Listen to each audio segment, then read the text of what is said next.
السلام علیکم ویورز، کیا حال ہے؟ امید ہے کہ آپ سب بالکل ٹھیک ہوں گے۔ میں ہوں آپ کا ہوسٹ طاہر احمد دانش بھٹی، اور آج بھی آپ کے لیے لایا ہوں ایک بہترین سی کہانی۔ تو چلتے ہیں آج کی کہانی کی طرف۔ پرانے وقتوں کی بات ہے، ایک خاندان جو بہت غریب تھا، وہ اپنے وطن کو ترک کر کے کسی دوسری جگہ پر جا کر اپنی قسمت آزمانے کی کوشش کر رہا تھا۔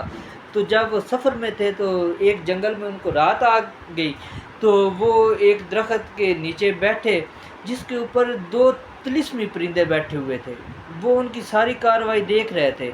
تو ان میں سے جو ماں تھی یا باپ تھا، انہوں نے بچوں کے ذمہ کام لگائے۔ کسی کو کہا جاؤ تم لکڑیاں لے آؤ، کسی کو کہا جاؤ تم پانی لے آؤ، کسی کو کہا تم آگ جلاؤ، اور کسی کو کہا آٹا گوندو۔ تو سارے بچے اپنے اپنے کام جو اپنے والدین نے ان کے ذمہ کیے تھے، انہوں نے اچھے طریقے سے کیے اور بڑے خوش ہو کے کیے۔ بڑے فرما بردار بچے تھے اپنے ماں باپ کے۔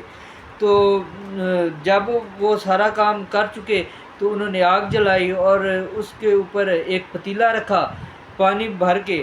تو وہ پرندے ساری بات سن رہے تھے ان کی، تو انہوں نے کہا کہ یہ سارا ماجرا دیکھ رہے تھے۔ انہوں نے نیچے اترے، انہوں نے کہا کہ اب آپ لوگ کیا کریں گے؟ انہوں نے کہا کہ آپ کو پکڑیں گے اور کھائیں گے پکا کے۔ تو پرندے جو ہیں انہوں نے دیکھا جب کہ یہ تو بڑے فرما بردار ہیں اپنے ماں باپ کے، اور ان میں اتفاق بھی بہت زیادہ، تو یہ تو ضرور ہمیں پکڑ لیں گے۔ تو انہوں نے کہا کہ آپ لوگ ہمیں نہ پکڑ کے کھائیں، ہم آپ کو ایک خزانے کا راز بتاتے، ایک جگہ بتاتے جس کے نیچے خزانہ دفن ہے۔ انہوں نے کہا ٹھیک ہے۔ انہوں نے خزانے کی جگہ بتائی، تو وہ گئے، تو انہوں نے جگہ کھودی، تو وہاں سے خزانہ نکل آیا۔ وہ واپس اپنے وطن آ گئے۔ تو جب ان کے حالات بدل گئے تو ان کے پڑوس والوں نے دیکھا، انہوں نے کہا کہ یہ بڑے غریب تھے، یہ تو راتوں رات بڑے امیر ہو گئے، کیا ہوا؟ انہوں نے ان کے کسی بچے سے یا کسی طریقے سے انہوں نے پتہ چلا لیا کہ یہ کیسے ہوا۔ انہوں نے کہا کہ یہ تو آسان سا کام ہے، ہم لوگ جاتے ہیں اور جا کے ہم بھی اس درخت کے نیچے جائیں گے اور جا کے تو خزانہ لے کے آ جائیں گے۔ وہ بھی ساری فیملی چلی گئی۔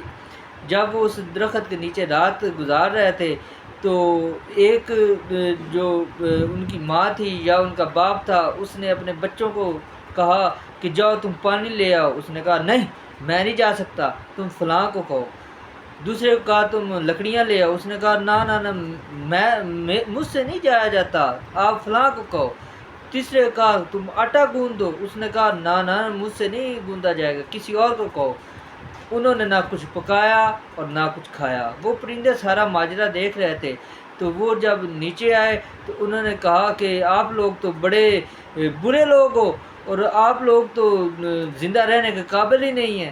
آپ لوگوں کو جو ہے وہ زندہ رہنے کا حق ہی نہیں ہے۔ آپ اپنے ماں باپ کے فرما بردار بھی نہیں ہیں، اور آپ میں اتفاق بھی نہیں ہے۔ تو ان پرندوں نے ان کی آنکھیں نکال دی۔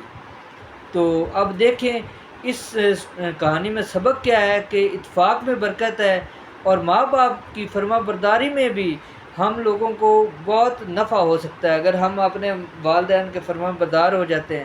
تو سیانوں نے ٹھیک ہی کہا ہے کہ اتفاق میں برکت ہے۔ اگر آپ کو یہ میری سٹوری پسند آئی ہے تو میری ویڈیو کو لائک ضرور کیجیے گا اور چینل کو سبسکرائب کر دیجیے گا۔ شکریہ، اللہ حافظ۔